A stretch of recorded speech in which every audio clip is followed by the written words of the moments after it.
దీర్ఘ చరిత్ర ఉన్న పార్టీలే ఎన్నికల్లో చతికిల పడుతుంటాయి. ఎలాంటి బ్యాక్గ్రౌండ్ నుంచి వచ్చినా సరే పాలిటిక్స్లో ఎదగాలంటే మాత్రం పెద్ద ఎక్సర్సైజ్ చేయాలి.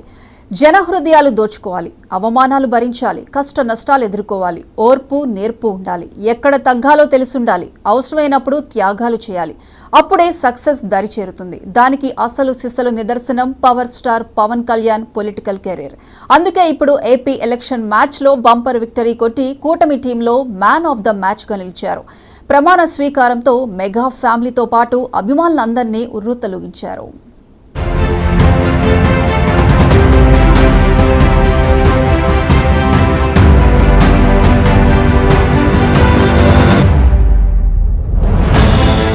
పవర్ స్టార్ పవన్ కళ్యాణ్ తన కెరీర్ ని పణంగా పెట్టి పొలిటికల్ ఎంట్రీ ఇచ్చారు. మొదట్లో తన అన్నయ్యకు అండగా ప్రజారాజ్యం పార్టీ తరపున 2008లో విస్తృత స్థాయిలో ప్రచారం చేశారు. అయితే ప్రజారాజ్యం పార్టీకి ప్రజల ఆశీర్వాదం దక్కలేదు.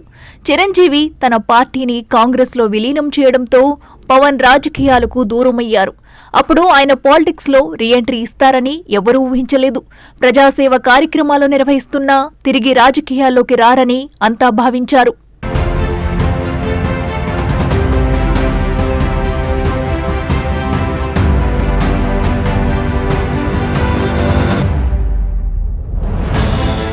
పవన్ అందరి అంచనాలను తారుమారు చేశారు. 2014లో జనసేన పార్టీని స్థాపించి క్రియాశీల రాజకీయాల్లోకి వచ్చారు.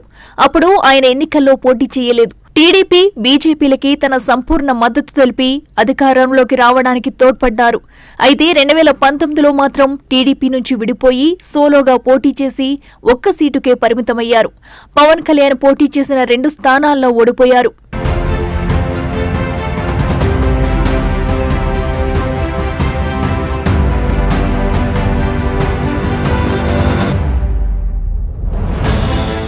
ఇంకొకరైతే పార్టీ మూసేసి తమ పని తాము చూసుకునేవారేమో. అయితే ప్రజా శ్రేయస్సును ఆకాంక్షించే విలక్షణ వ్యక్తిత్వం ఉన్న పవన్ ఏపీలో జగన్ నియంత పాలనను తట్టుకోలేకపోయారు. తిరిగి కూటమి ఏర్పాటులో కీలక పాత్ర పోషించారు. ప్రభుత్వ వ్యతిరేక ఓటు చీలిపోకూడదని పట్టుబట్టి తిరిగి 2014 నాటి ఈక్వేషన్ ని రిపీట్ చేయించారు. జగన్ను గద్దె దించడమే టార్గెట్ గా పెట్టుకుని జనసేన సీట్ల విషయంలో త్యాగాలు చేశారు. జనసేనను 100% స్ట్రైక్ రేట్ తో గెలిపించుకోవడమే కాక కూటమి అఖండ విషయంలో తన వంతు పాత్ర పోషించారు. అందుకే చంద్రబాబు మాటకు ముందొకసారి తర్వాతొకసారి పవన్ పేరు కలవరిస్తున్నారు. పిఠాపురం నియోజకవర్గం నుంచి పోటీ చేసి 72,279 ఓట్ల భారీ మెజారిటీతో గెలిచి ఏపీ మంత్రిగా బాధ్యతలు చేపట్టి తన పవర్ఫుల్ జర్నీతో అందరికీ ఆదర్శంగా నిలిచారు. పవన్ కళ్యాణ్ అనే నేను అంటూ జనసేనాని ఏపీ మంత్రిగా ప్రమాణ స్వీకారం చేసిన సందర్భంగా పలు అరుదైన దృశ్యాలు అందరినీ కనువిందు చేశాయి. మెగా ఫ్యామిలీకి సంబంధించిన అలాంటి సీన్ ఒకటి కార్యక్రమం మొత్తానికి హైలైట్ గా నిలిచింది.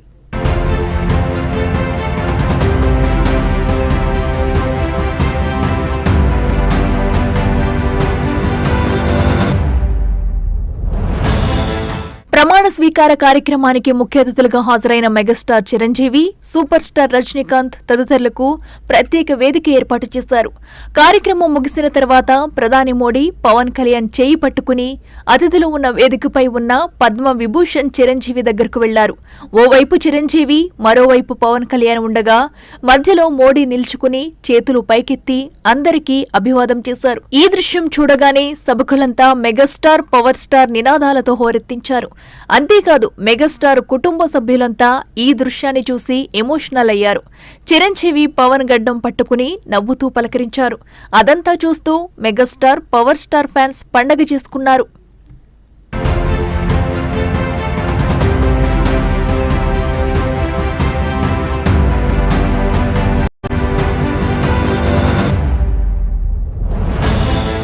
ఇక ఈ కార్యక్రమానికి మెగా ఫ్యామిలీ అంతా విజయవాడ రావడం విశేషం. సభా ప్రాంగణానికి బస్సులో చేరుకున్న మెగా కుటుంబ హీరోలు ఆ ఫోటోలను సోషల్ మీడియాలో షేర్ చేశారు.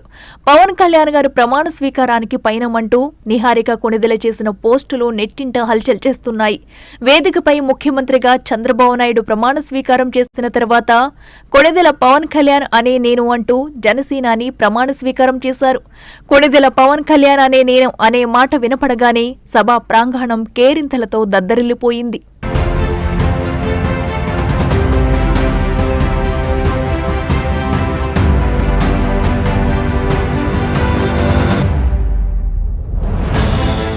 వేదికపై ఉన్న చిరంజీవి భావోద్వేగానికి గురయ్యారు. ప్రమాణ స్వీకారం అనంతరం వేదికపై ఉన్న పెద్దలందరికీ నమస్కరించిన పవన్ తన అన్నయ్య చిరంజీవికి పాదాభివందనం చేసి గౌరవాన్ని చాటుకున్నారు. ప్రస్తుతం ఈ వీడియోలు నెట్టింట వైరల్ అవుతున్నాయి.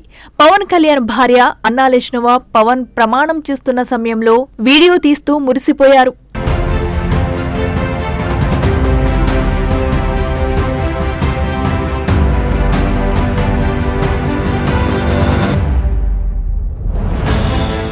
అలాగే పవన్ కళ్యాణ్ మాజీ భార్య రేణు దేశాయ్ కూడా ఆయనకు శుభాకాంక్షలు చెబుతూ ఇన్స్టాగ్రామ్లో పోస్ట్ చేశారు. తమ తండ్రి ప్రమాణ స్వీకారోత్సవానికి పిల్లలు ఎలా తయారయ్యారో చూడండి అంటూ అఖిరానందన్ ఆద్యాలతో వీడియో కాల్లో మాట్లాడుతున్న స్క్రీన్ షాట్ను రేణు దేశాయ్ ఇన్స్టాలో షేర్ చేశారు. మొత్తం మీద పవన్ అక్కడ స్పెషల్ అట్రాక్షన్గా నిలిచి అందరి దృష్టిలో రియల్ హీరో అయ్యారు.